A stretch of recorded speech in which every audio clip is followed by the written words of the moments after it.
करीब 28 साल की एक महिला अपने पति के साथ एक मेले में जाती है। मेला घूमती है और दिन भर इधर घूमते घूमते कब वो अपने पति से बिछड़ जाती है पता ही नहीं चलता। आखिरकार उसका पति अपनी पत्नी को लगातार ढूंढने की कोशिश कर रहा था, तमाम प्रयास करता है लेकिन वो नहीं मिलती है। आखिरकार वो नज़दीकी पुलिस स्टेशन जाता है और स्टेशन जाने के बाद कहता है कि साहब, मेरी पत्नी की मनोस्थिति अच्छी नहीं है और वो मेले से अचानक से गायब हो गई है। मैंने उसे हर जगह तलाश करने की कोशिश की है लेकिन वो मिल नहीं रही है। आखिरकार उस महिला के बारे में बताया जाता है, उसका हुलिया, उसकी पहचान, सब कुछ बताया जाता है। साथ ही ये भी बताया जाता है कि 3 बेटियां हैं और एक बेटा भी है। बेटियां और बेटे जो होते हैं वो पिता के साथ रह जाते हैं। पत्नी मेले से अचानक से गायब हो जाती है। हालांकि पुलिस ने इस मामले को उतनी गंभीरता से नहीं लिया जितनी गंभीरता से लेना चाहिए था और पति ने जो अपनी तरफ से प्रयास कर सकता था वो प्रयास करता है और प्रयास करने के बाद थक जाता है। आखिरकार धीरे धीरे करके वक्त आगे बढ़ने लगता है, बीतने लगता है। 4 बच्चों की परवरिश करना एक पति के लिए बहुत मुश्किल काम हो रहा था। आखिरकार उसने दूसरी शादी कर लेता है और जैसे ही दूसरी शादी करता है तो उसके बाद उस बच्चों की परवरिश भी होना शुरू हो जाती है। लेकिन इस बात को लगभग 9 साल बीत जाते हैं। जब 9 साल बीत जाते हैं तो पता चलता है कि वो महिला जिसको मरा हुआ समझ लिया था, ऐसा लग रहा था कि शायद उसके साथ कोई हादसा हो गया है, वो अचानक से जब 9 साल बाद आती है तो परिवार में खुशियों की एक बार से लहर दौड़ जाती है। आज की इस कहानी के माध्यम से ये समझने की कोशिश करते हैं कि वो महिला अचानक से कहाँ लापता हो गई थी और जब वो लापता हुई थी तो उस वक्त वो प्रेग्नेंट होती है। अब फिलहाल उसको एक और बेटा है जिसकी उम्र लगभग 9 साल से थोड़ी बहुत ज़्यादा बताई जाती है।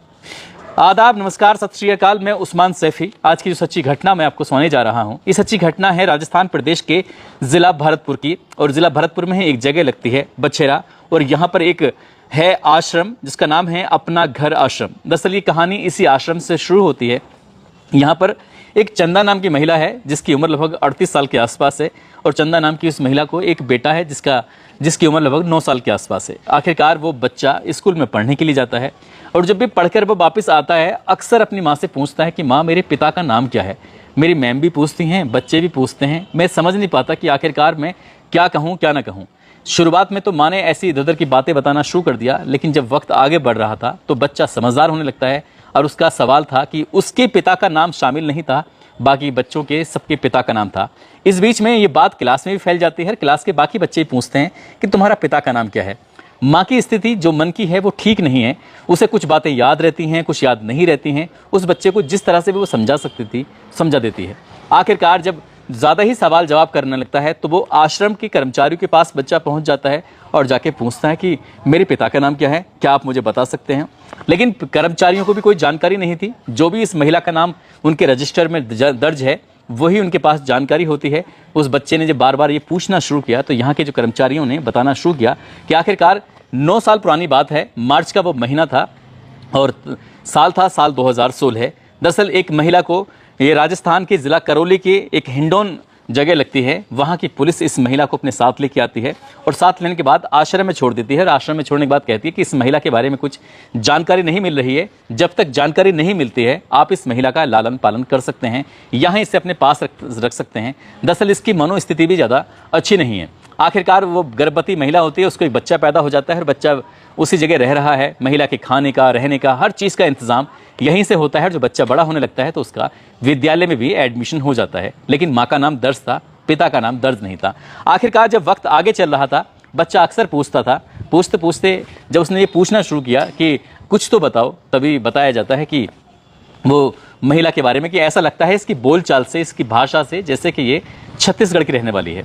आखिरकार उस बच्चे ने छत्तीसगढ़ के बारे में जानकारी जुटाना शुरू कर दिया। छत्तीसगढ़ कहाँ है भारत में, कितने उसमें ज़िले हैं, कितने शहर हैं, कितने कस्बे हैं, वो हर चीज़ को बारीक से बारीक जानने की कोशिश करता है। क्योंकि बच्चा 9 साल का ज़रूर था लेकिन उसने जिस जगह पर रहा था वहाँ पर ज़्यादा उसने चीज़ों को देखा और ज़्यादा समझने में उससे आसानी भी होती थी। आखिरकार वो अपनी माँ से पूछता था कि माँ, हमारे कस्बे का नाम क्या है, या हमारे ज़िले का नाम क्या है, या हमारे गांव का नाम क्या है।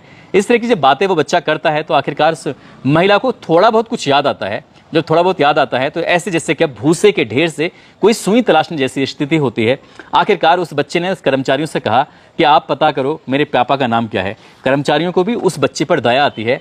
एक छोटा सा क्लू मिलता है, यानी कि एक ज़िले का नाम मिलता है और जैसे ही ज़िले का नाम मिलता है आखिरकार फिर इस आश्रम के जो कर्मचारी होते हैं, आश्रम के कर्मचारियों ने अपने स्तर से ये तलाश करना शुरू कर दिया। उनकी टीम थी, अब टीम जाती है और जाने के बाद अलग अलग जगहों पर, अलग अलग थानों में ये पता करना शुरू कर देती है कि साल 2016 में कोई ऐसी मिसिंग रिपोर्ट तो नहीं है, साल 2016 में कोई ऐसी कोई घटना तो नहीं हुई थी।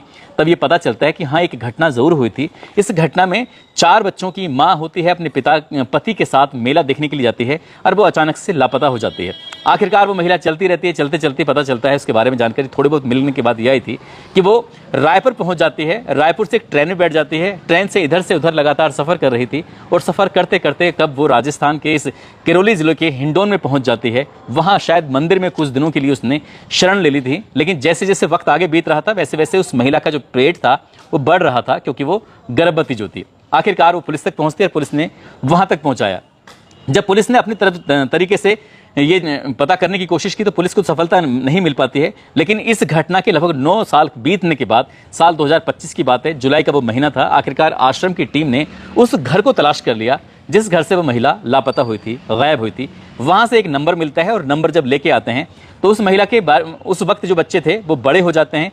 सबसे बड़ी वाली बेटी 24 साल की हो जाती है और उसके दूसरे नंबर की जो बेटी होती है वो 22 साल की हो जाती है। जो बेटा है उसकी उम्र 20 साल हो जाती है और जो सबसे छोटी बेटी थी उस वक्त 4 साल की है, वो 10 साल के आसपास हो जाती है, 14 साल के आसपास की हो जाती है। आखिरकार इसके बारे में अब उन परिवार वालों को, उन लड़कियों के बारे में पता चलता है कि लड़की की भी शादी हो चुकी है, जो बड़ी बेटियां हैं दोनों, और जो बेटा है उसकी भी शादी हो चुकी है।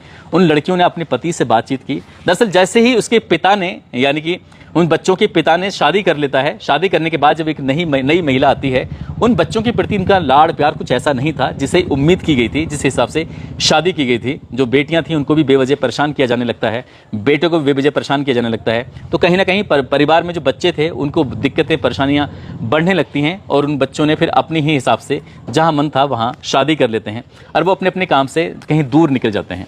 आखिरकार जब एक फ़ोन पहुंचता है इस आश्रम से कि यहाँ इस नाम की एक महिला है जो कि लापता हो गई थी, गायब हो गई थी, क्या तुम उससे मिलना चाहोगे, क्या तुम इसे देखना चाहोगे। जैसे ही बच्चों को ये बात पता चलती है तो बच्चे इतने खुश हो जाते हैं जिसका शायद ही कोई अंदाज़ा लगाया जा सकता है कि आखिरकार उन्हें कितनी खुशी रही होगी। बच्चों को जब पता चलता है तो बच्चों ने अपनी तरफ से उन्हें प्रयास करना शुरू कर दिया, आश्रम से संपर्क साधा और संपर्क साधने के बाद आखिरकार 21 अगस्त 2025 को वो परिवार के लोग उस आश्रम में पहुंच जाते हैं और आश्रम में जाने के बाद उस महिला को उनके सुपुर्द कर दिया जाता है। साथ में उसका 9 साल का बेटा होता है जो लगातार अपने पिता के बारे में पूछता था। जब वो घर जाता है तो उसे पिता का नाम भी मिल जाता है, उसे एक बड़ा भाई मिल जाता है और 3 उसकी बड़ी बहन मिल जाती हैं। इन सब में अभी एक बच्चा जो छोटा है जो साथ में माँ के था ही उनमें, और बाकी जो पहले बच्चे थे 4, उनमें से एक बेटी की शादी नहीं होती है, बाकी सबकी शादी हो चुकी थी। जब मैंने इस आश्रम से जुड़े कर्मचारियों से बातचीत की, खासकर राजेश शर्मा जी से मेरी बातचीत होती है, अपना घर आश्रम में रहने वाले, वो बताते हैं कि उनके आश्रम में ऐसे लोगों को ही पनाह दी जाती है, संरक्षण दिया जाता है जिनका कोई नहीं होता, जो लावारिस होते हैं। फिलहाल उनके आश्रम से अभी 6778 लोग जुड़े हुए हैं जिनका अता नहीं है, पता नहीं है कहाँ के रहने वाले हैं, कहाँ के नहीं रहने वाले हैं। उनके रहने का, खाने का, उनके कपड़े पहनने का सभी तरह का इंतज़ाम आश्रम की तरफ से किया जाता है। अगर पूरे देश की बात करें, पूरे इंडिया में, तो उनकी 65 ब्रांच हैं। साथ ही राजस्थान में उनकी 23 ब्रांच हैं और नेपाल में उनकी 1 ब्रांच है। इस ब्रांच को जो शुरू किया था वो डॉक्टर BM भारद्वाज हैं, जिन्होंने BHMS का कोर्स किया हुआ था, और उनकी जो धर्मपत्नी है इनका नाम है डॉक्टर माधुरी भारद्वाज, जिन्होंने BAMS किया है। ये बताया जाता है कि साल 1993 की बात है, दोनों को एक दूसरे से प्यार हो जाता है, मोहब्बत हो जाती है और दोनों कहते हैं कि हम शादी कर लेते हैं, लेकिन शर्त यह है कि हम अपना कोई बच्चा पैदा नहीं करेंगे। और जब बच्चा पैदा नहीं करेंगे तो क्या करेंगे, तभी उनके दिमाग में ख्याल आता है कि क्यों ना हम ऐसे लोगों को आश्रय दें जिनका कोई नहीं होता, जो लावारिस होते हैं, चाहे वह बुजुर्ग हो, चाहे वह बच्चा हो या बड़ा हो, किसी भी उम्र का क्यों ना हो। आखिरकार उन्होंने एक शर्त के साथ ये शादी कर लेते हैं। शुरुआत में उनको एक बुजुर्ग आदमी मिलता है, धीरे धीरे करके संख्या 23 तक पहुंच जाती है। साल 2020 में ये अपना घर आश्रम के नाम से एक संस्था को रजिस्टर्ड कराते हैं और रजिस्टर्ड कराने के बाद उसके बाद फिर ये पूरी तरह से एक कानूनी प्रक्रिया के तहत अपना काम करना शुरू कर देते हैं। और आज की तारीख में इनके पास 6778 लोग अभी भी मौजूद हैं। जब मैंने इनसे पता किया कि तुमने अभी तक चंदा जैसी कितनी महिलाओं को मुलाकात कराया है, उनके परिवार से मिलवाया है, तो संख्या सुनने के बाद मुझे भी बड़ा आश्चर्य हुआ, आपको भी होगा। लगभग 35,000 लोगों को, जिसमें महिलाएं हैं, बच्चे हैं और पुरुष हैं उनको ये मिलवा चुके हैं और उनके बिछड़े हुए लोगों को अपने परिवार से मिलवा चुके हैं।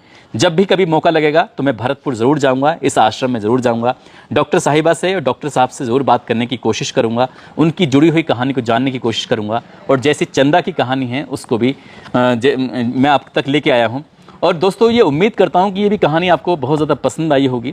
और ये भी बताना बहुत ज़रूरी है कि इस महिला का असली नाम चंदा नहीं है और उन बच्चों के भी नाम मैंने जानबूझ के नहीं दिए हैं, उसके पिता का नाम भी नहीं दिया है, क्योंकि इस कहानी के बाद जब माँ चली जाती है तो बच्चों ने बहुत ज़्यादा दुख झेला था, परेशानी झेली थी। पिता ने कहीं ना कहीं इन बच्चों का साथ छोड़ दिया था, परिवार ने भी इन बच्चों का साथ छोड़ दिया था। जो सबसे बड़ी बहन होती है उस बड़ी बहन ने ही छोटे भाई बहनों की परवरिश की और परवरिश करने के बाद किसी तरकीब से वो यहाँ तक पहुँचे हैं।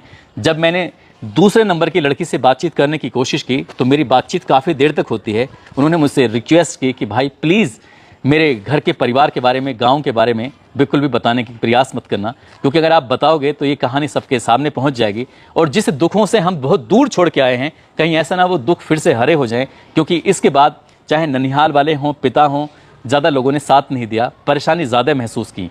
दोस्तों उम्मीद करता हूं कि ये माँ भी अपने बच्चों के पास जाकर खुश रहे और जिस तरह से इस महिला का सपोर्ट किया गया है, खासकर उन बड़ी बेटियों के दामाद की वजह से, वो दामाद जो हैं दोनों वो वाकई सैल्यूट के हकदार हैं। उन्हें बार बार सैल्यूट, क्योंकि वो महिला असल में जो मिली है उन दामादों की वजह से और दोनों बड़ी बेटियों की वजह से और बेटे की वजह से मिली है।